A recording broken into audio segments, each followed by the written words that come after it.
Hi everyone and welcome back to my channel. In this week's video we're talking how to wear the wide leg jean.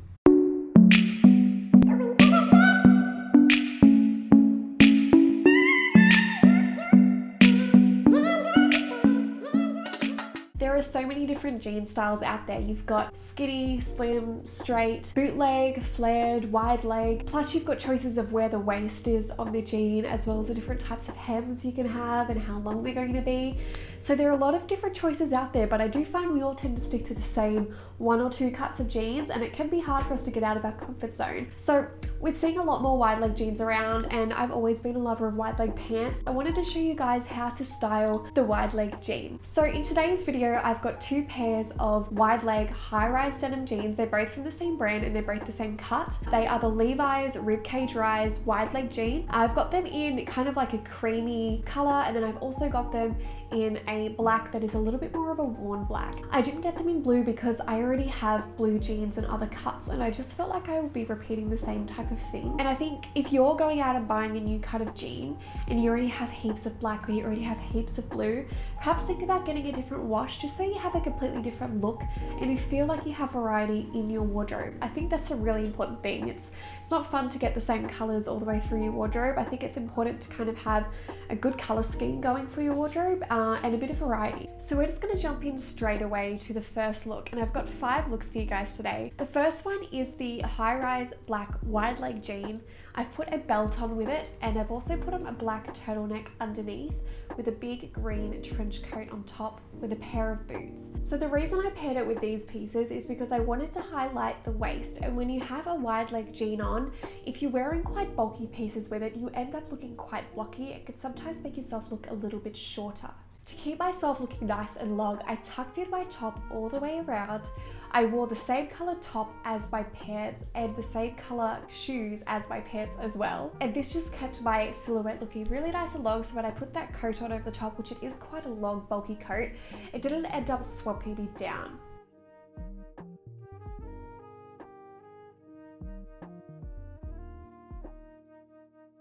So for my next look, I have on my lighter pair of high-rise wide leg jeans. I've mixed in a beigey camel colored turtleneck, which you would have seen in last week's video, as well as a long black sleeveless trench, a kind of like a vest style garment. I've put on a lovely belt with it, and I've matched in a pair of shoes, and this was kind of like a soft kind of wintry day outfit for me. I found that if I matched in those black shoes with that belt and then I matched that black overpiece with it, it kind of brought the whole look together.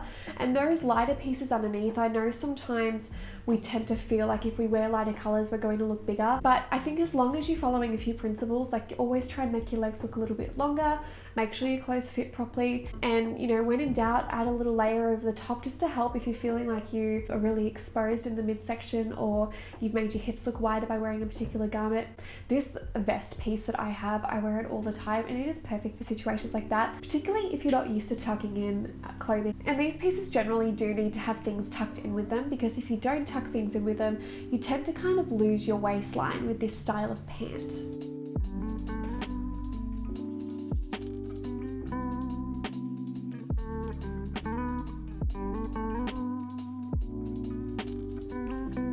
For the third look, I went with something a little bit more casual. I'm back in the black pair of high-rise wide leg jeans. I've got on a black and white stripy t-shirt. I've got a big red kind of straight overcoat with it and just a pair of boots. And with this particular look, the stripes help to kind of lift it and give me a bit more shape up the top. And the red just creates a bit more contrast with the garment. And I find sometimes if you have something on, it doesn't mean that, you know, because you're trying a new shape that you have to tone everything else down. I love having a big statement coat, whether it's a statement coat or it's a statement top or a statement shoe. Sometimes that can be a good way to take a little bit of attention off the other type of garment, which can be a good thing if you're feeling a little bit self-conscious about trying a new style of pant.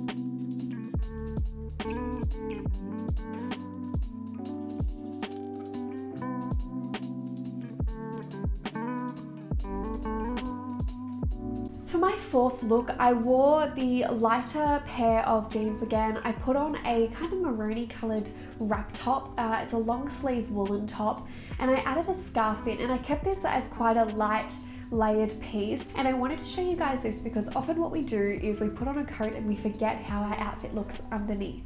So by having a scarf or some extra piece, whether it's a necklace or a belt or some kind of detail, it helps that when you take your coat off, you still feel put together. I like to sometimes just wrap my scarf in a different way when I take my coat off, and I've just shown you guys here how I wrap it. And I find this helps to kind of keep the tension up your body, but it also keeps you nice and warm.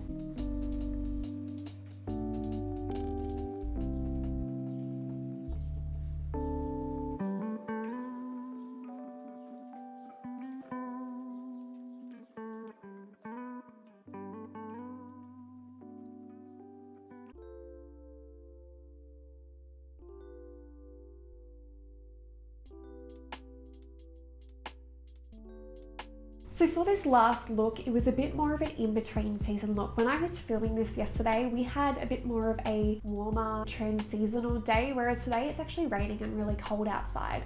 If you have those rated days, you could still wear these jeans in that in-between weather. You don't have to wear these jeans just in winter. So I just put on a really soft Pima cotton top, a denim jacket, and I wanted to add in something a little bit fun with it. So I added in a leopard print belt, and I just put on a pair of simple low Chelsea boots.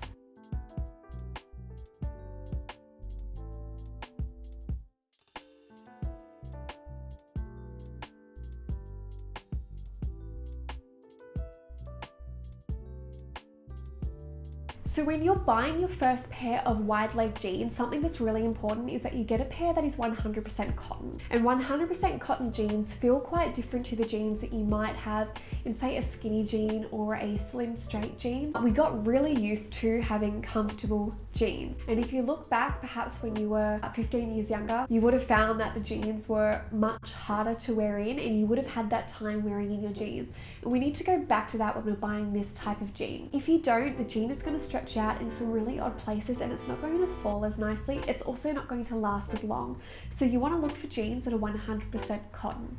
I think the other thing to remember when you're buying a pair of jeans is that the day you try them on in the fitting room is the tightest they will ever be. They will stretch out from there going forward. I always find jeans need to be just a little bit uncomfortable when you're trying them on in the store. As long as you can zip them up and you're not seeing the zipper exposed when you zip them up, they're generally going to be the better fit for you.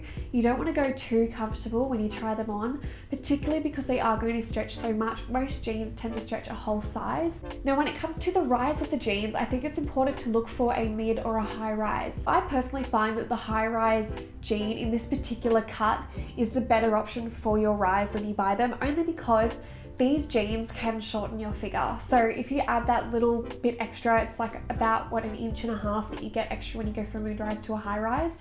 I would 100% recommend you do that, because the higher the rise, the longer your legs will look.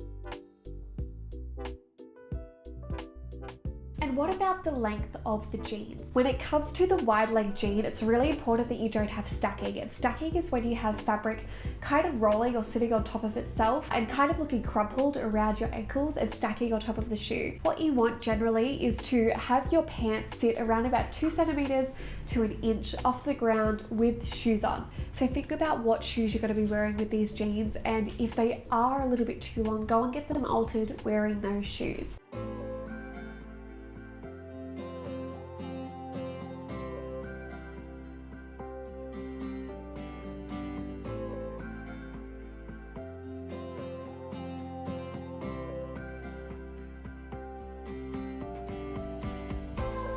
So I hope you guys like this video, and I hope you feel inspired to go out and try a few more shapes in pants, particularly coming into winter. If you find you're only wearing the skinny and slim straight jeans, you might find that that's the same case going into your pants as well, so pants that aren't jeans. And if you want to try something new, give these a go. I think it's nice to go into a store and try something on, something sometimes that I think you feel like wasn't going to work for you when you saw it on the hanger, but when you put it on, it looks amazing. Go out there and try and find those pieces for yourself. I hope you guys really liked this video this week. I had so much fun making it. If you like this video, please like it and subscribe. And if you have any ideas for future videos, please leave a comment in the area below, and I'll see you guys next week.